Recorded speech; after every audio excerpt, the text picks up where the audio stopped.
आज मैं लेके आया हूँ HP की तरफ से सबसे लेटेस्ट लैपटॉप है i5 13 जनरेशन प्रोसेसर के साथ है। ये है HP OmniBook 5 लैपटॉप है जिसका मॉडल है BA1008TO और मैंने सुना है ये सीरीज HP की पेविलियन सीरीज का अपग्रेड है।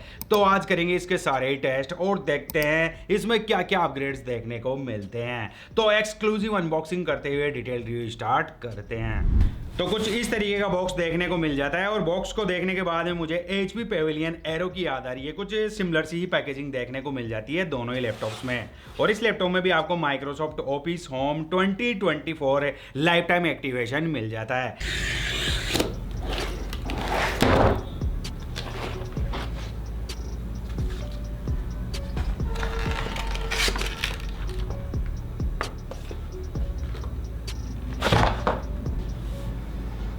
बॉक्स कंटेंट की बात करें तो एक मिल जाती है प्रीमियम क्वालिटी की पावर कॉर्ड और अच्छी बात है 65 वोल्ट का टाइप सी एडेप्टर देखने को मिल जाता है। अब देखो प्रीमियम लैपटॉप है तो प्रीमियम चीज़ें तो देखने को मिलेंगी। एक मिल जाती है यूजर मैनुअल और फाइनली अपना प्रीमियम लैपटॉप है। फर्स्ट ऑफ ऑल इस लैपटॉप के फिजिकल ओवरव्यू की बात करूं तो ये laptop glacier silver aluminium finish में देखने को मिल जाता है। देखो मैट फिनिश अपने को देखने को मिलेगी और लुक्स के मामले में लैपटॉप काफी शानदार देखने को मिल रहा है। और वही HP की टिपिकल स्टाइल में सेंटर में लोगो देखने को मिल जाता है। बिल्ड क्वालिटी की बात करूं तो बिल्ड क्वालिटी आपको काफी अच्छी मिल जाएगी। टॉप कवर और पामरेस्ट एरिया पे एल्यूमिनियम फिनिशिंग देखने को मिलेगी। बाकी बॉटम में प्रीमियम क्वालिटी की हार्ड प्लास्टिक यूज की गई है। वैसे इस लैपटॉप की अगर मैं वेट की बात करूं तो ओनली 1.7 kg वेट देखने को मिल जाता है। अब देखो 16 इंच का लैपटॉप है तो इतना वेट तो मिलेगा ही। और जैसे मैंने पावर कोड और एडाप्टर को इंक्लूड किया तो वेट चला जाता है 2 kg के आसपास है। और जैसे ही मैं टॉप पे प्रेस कर रहा हूं तो मुझे फ्लैक्स भी कम ही देखने को मिल रहा है और यहाँ OmniBook की ब्रांडिंग मिल जाती है। भले ही प्रीमियम सीरीज का लैपटॉप है लेकिन इस लैपटॉप की टॉप लिड को आप सिंगल हैंड से ओपन नहीं कर पाओगे। और इस लैपटॉप के हिंजेस की क्वालिटी पर्सनली मुझे काफी अच्छी लगी। जहां मैं टॉप लिड को रोक रहा हूं वहीं प्रॉपर टॉप लिड रुक रही है और मैक्सिमम टॉप लिड को आप यहां तक ले जा सकते हो। देख सकते हो 3 साइड नैरो बेजल्स देखने को मिल जाते हैं और स्क्रीन बबल आपको इतना ही देखने को मिलेगा जो कि काफी कम है 16 इंच के हिसाब से है। और सामने की तरफ भी HP की ब्रांडिंग मिल जाती है और आगे की तरफ भी एयर एग्जॉस्ट देखने को मिल जाते हैं। इस लैपटॉप की अगर मैं कीबोर्ड की बात करूं तो फुल साइज का सॉफ्ट ग्रे बैकलिट कीबोर्ड दिया हुआ है। 2 लेवल की ब्राइटनेस देखने को मिल जाती है और की ट्रेवल का स्पेस वो भी पर्सनली मुझे काफी अच्छा लगा। और जैसे मैं कीबोर्ड पे प्रेस कर रहा हूं तो मुझे फ्लैक्स 9 के बराबर ही देखने को मिल रहा है। ओवरऑल कीबोर्ड काफी अच्छा है और साथ ही आपको डेडिकेटेड को पायलट की भी देखने को मिल जाती है। और साथ ही कीबोर्ड में आपको पावर बटन देखने को मिल जाएगा। ऊपर की तरफ फ्रंट फायर स्टीरियो स्पीकर नहीं है, ओनली डिजाइन ही बनी हुई है। और फ्रेंड्स यहाँ मैं आपको बता दूं अभी रिसेंटली में ये वाला मॉडल लॉन्च हुआ है और अभी कुछ टाइम पहले मैंने HP पेविलियन 16 लैपटॉप का भी रिव्यू किया था। डिजाइन, बिल्ड क्वालिटी और सारे एसेसरीज पोर्ट्स मुझे सिमिलर ही देखने को मिल रहे हैं। देखते हैं परफॉर्मेंस में कितना क्या डिफरेंस देखने को मिलता है। इस लैपटॉप की अगर मैं ट्रैक पैड की बात करूं तो HP इमेज पैड दिया हुआ है जो विंडोज 11 के सभी जेस्चर को सपोर्ट करता है। और वैसे मैं आपको बता दूं फुल्ली क्लिकेबल ट्रैक पैड है और काफी स्मूथ एक्सपीरियंस देखने को मिल रहा है। अब देखो प्रीमियम लैपटॉप है तो प्रीमियम ट्रैक पैड तो मिलेगा ही। और इस लैपटॉप के पामरेस्ट एरिया पे OmniBook 5 और प्रोसेसर ग्राफिक्स की ब्रांडिंग मिल जाती है। तो जैसा ही फ्रेंड्स अभी मैंने आपको बताया डिजाइन, बिल्ड क्वालिटी और एसेसरीज पोर्ट्स सिमिलर देखने को मिल रहे हैं पेविलियन और इस OmniBook में। तो फिर मैंने सोचा क्यों ना इस लैपटॉप के बैक पैनल को ही ओपन कर लिया जाए, क्या पता यहाँ भी अपने को सिमिलर ही देखने को मिले। वही सिंगल फैन देखने को मिल रहा है और उस लैपटॉप की तरह यहाँ भी एक्स्ट्रा फैन की जगह दी हुई है। क्या पता इन फ्यूचर में कंपनी एस सीरीज के साथ कोई लैपटॉप्स लॉन्च कर दे और उनमें 2 फैन देखने को मिल जाएं। और काफी बड़ी बैटरी यहाँ देखने को मिल रही है और वही बॉटम में 2 वाट के स्टीरियो स्पीकर दिए हुए हैं। और यहाँ अपने को मिल जाता है SSD और SSD का सिंगल स्लॉट ही है। आप चाहो तो इन फ्यूचर में इसे रिप्लेस करके 1 TB तक एक्सटेंड कर सकते हो। और यहाँ ऑन बॉडी रैम देखने को मिल जाती है। यहाँ फ्रेंड्स मैं आपको बता दूं पेविलियन 16 और OmniBook में मुझे कोई भी डिफरेंस देखने को नहीं मिल रहा है। इस लैपटॉप में काफी सारे एसेसरीज पोर्ट्स दिए हुए हैं। तो राइट साइड में 1 USB 3.2 टाइप ए का पोर्ट दिया हुआ है जिसकी डाटा ट्रांसफर स्पीड रहने वाली है 10 Gbps है। साथ ही HDMI 2.1 पोर्ट देखने को मिल जाता है। 2 USB 3.2 जनरेशन 2 टाइप सी के पोर्ट दिए हुए हैं जिन्हें आप power delivery, display output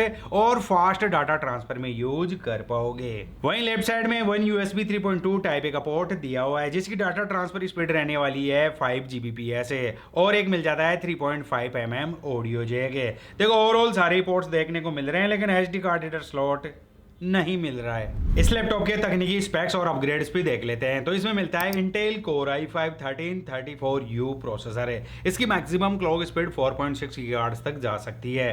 total 10 core 12 thread और 12 MB की कैश मेमोरी देखने को मिल जाती है और ये प्रोसेसर मैक्सिमम पावर ड्रॉ करेगा 55 वॉट तक है। देखो काफी सारे व्यूअर्स के मन में डाउट हो सकता है कि 1335U और 1334U में क्या डिफरेंस है। देखो ओनली नंबर्स का ही फर्क है, बाकी परफॉर्मेंस आपको दोनों ही प्रोसेसर की सिमिलर देखने को मिलेगी।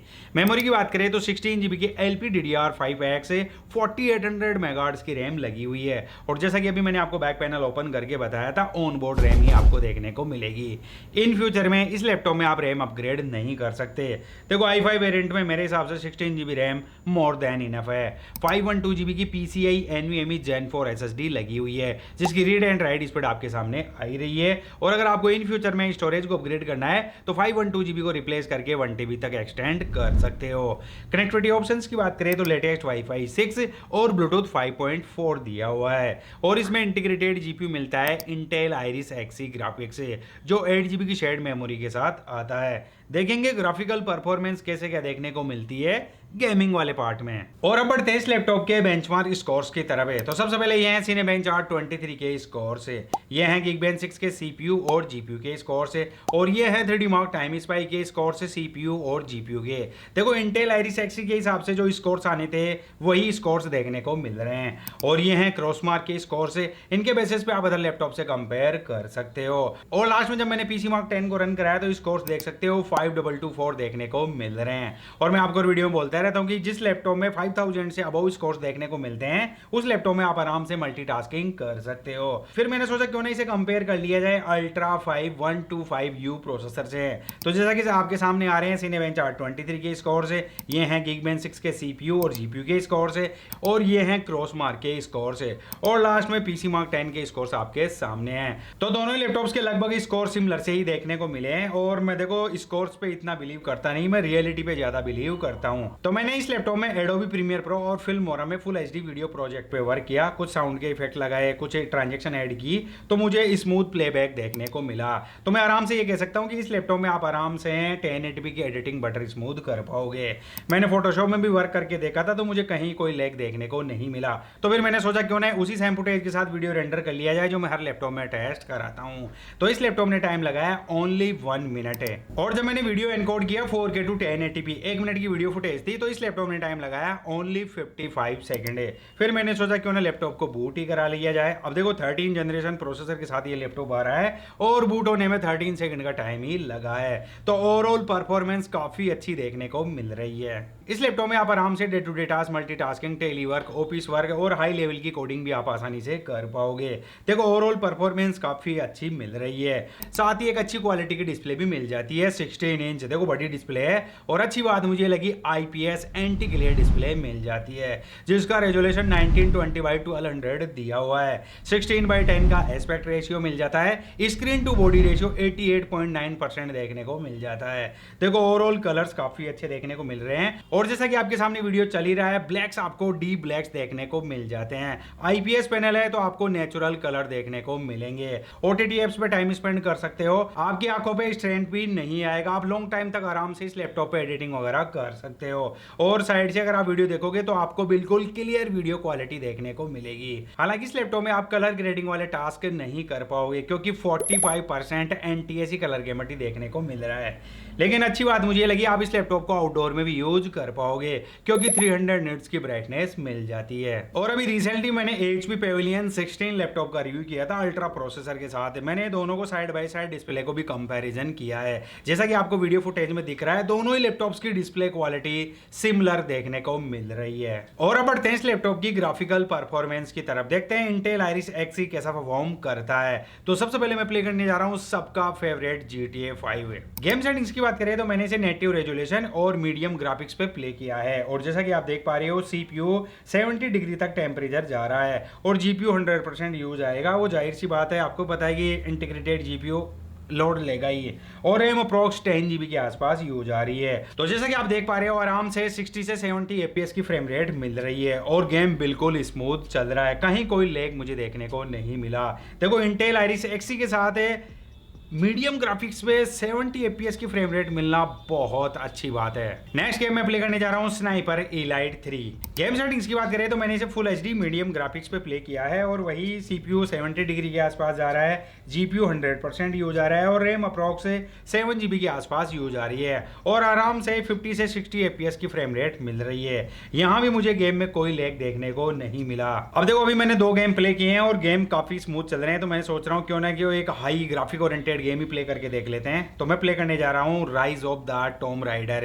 गेम सेटिंग्स की बात करें तो मैंने इस गेम को एचडी मीडियम ग्राफिक्स पे प्ले किया है। अब देखो काफी ग्राफिक ओरिएंटेड गेम है, इसी वजह से मैंने इसे एचडी पे प्ले किया है और integrated Intel iris x graphics है ही। तो जैसा कि आप देख पा रहे हो सीपीयू टेम्परेचर 70 डिग्री से ऊपर नहीं जा रहा है और जीपीयू 80% यूज आ रहा है। और ये मैं क्या देख रहा हूँ, पिछले 2 गेम के कंपैरिजन में यहाँ जीपीयू 80% ही यूज आ रहा है और रैम अप्रॉक्स 8 GB के आसपास यूज आ रही है और आराम से 50 एपीएस की फ्रेम रेट मिल रही है। तो ये वाला गेम भी एचडी मीडियम ग्राफिक्स पे काफी स्मूथ चल रहा है। मैंने इसमें 3 गेम प्ले किए हैं, तो आप आराम से इस लैपटॉप में कैजुअल गेमिंग कर पाओगे। ओवरऑल ग्राफिकल परफॉर्मेंस अच्छी देखने को मिल रही है।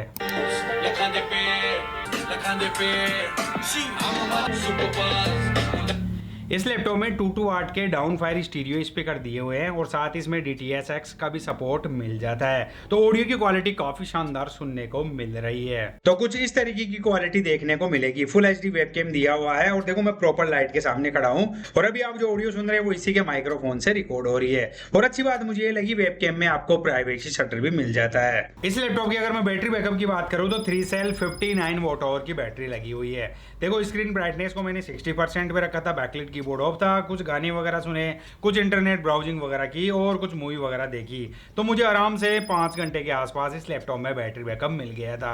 बाकी फिर आपके यूजेज पे आप लैपटॉप को कैसे यूज करते हो। साथ इस लैपटॉप में माई एचपी एप्लीकेशन मिल जाती है और यहाँ से आप परफॉर्मेंस मोड पे स्विच कर सकते हो लैपटॉप को। साथ ही साउंड के इफेक्ट मिल जाते हैं, जो कंटेंट आप देख रहे हो उस हिसाब से आप स्विच कर सकते हो। साथ इस लैपटॉप में बैकग्राउंड विंडोज डिमिंग का फीचर्स भी मिल जाता है, जो विंडो ओपन रखोगे उसी को ये हाईलाइट करेगा। वैसे ये फीचर्स मुझे तो अच्छा लगा, बाकी आप मुझे कमेंट्स करके जरूर बताना। इस लैपटॉप की अगर मैं प्राइस की बात करूं तो अभी ये ऑनलाइन और ऑफलाइन मार्केट में 67,000 के आसपास लिस्टेड है और किसी ऑफर सेल में आप इसे परचेज करोगे तो और एक्स्ट्रा डिस्काउंट देखने को मिल जाएंगे। क्या इस बजट में ये लैपटॉप वैल्यू फॉर मनी है? फ्रेंड्स, अगर आप मेरा पर्सनल ओपिनियन लेना चाहते हो तो इस बजट में मुझे ये लैपटॉप वैल्यू फॉर मनी नहीं लग रहा है, क्योंकि फ्रेंड्स i5 13 जनरेशन के साथ इतना लेटेस्ट सीरीज का लैपटॉप लॉन्च किया है HP ने, HP OmniBook। नाम ही मुझे तो ऐसा लग रहा है कि क्या ही प्रोसेसर लगा दिए हैं। तो फ्रेंड्स, मेरा पर्सनल ओपिनियन यही है, ये लैपटॉप अगर आपको ऑफर सेल के दौरान अगर 60,000 के अंडर मिलता है तो आप इस लैपटॉप के लिए जा सकते हो। और वैसे मैं आपको बता दूं, HP OmniBook के काफी सारी सीरीज मार्केट में लॉन्च हो चुकी है, बहुत जल्द उन पे भी मैं वीडियो लेके आ जाऊंगा। सो फिलहाल वीडियो में इतना ही। उम्मीद है वीडियो आपको पसंद आया होगा। वीडियो अच्छा लगा हो तो वीडियो को लाइक कर दीजिए, चैनल पर पहली बार आए तो चैनल को सब्सक्राइब कर लीजिए और इस लैपटॉप के रिगार्डिंग आपका कोई भी क्वेश्चन, कोई भी डाउट हो तो मुझे कमेंट्स बॉक्स में जरूर कमेंट्स करके बताना। So thanks for watching. Have a nice day. Jai Hind. Vande Mataram.